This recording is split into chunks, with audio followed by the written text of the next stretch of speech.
শুভ দুপুর বন্ধুরা, আজকে আমি এমন একটা রেসিপি নিয়ে এসেছি যেটা শুনলে আপনাদের জিভ থেকে জল গড়াতে বাধ্য।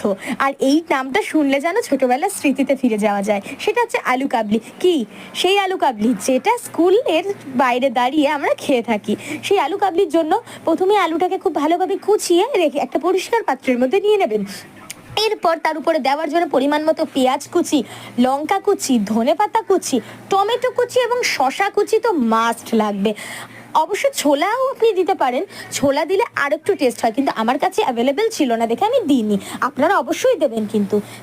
এরপর কি সব সামগ্রীগুলোকে একের পর এক দিয়ে তার উপরে পরিমাণ মতো নুন, আর এটা হচ্ছে আমাদের বাড়িতে বানানো আচার যেটা একটু টক ঝাল খেতে, সেইটাকে দিয়ে উপর থেকে পরিমাণ মতো চাট মশলা ভুজিয়া দিয়ে খুব ভালোভাবে মাখিয়ে লেবুর রসটা দিয়ে আর একটু ভালোভাবে মাখিয়ে বাটিতে সার্ভ করুন এই দারুণ চটপটে টেস্টি আলু কাবলি। আপনাদের কেমন লাগলো অবশ্যই কমেন্টে জানাবেন, আর লাইক, সাবস্ক্রাইব, শেয়ার এবং ফলো করে দেবেন। আজ এইটুকুটা।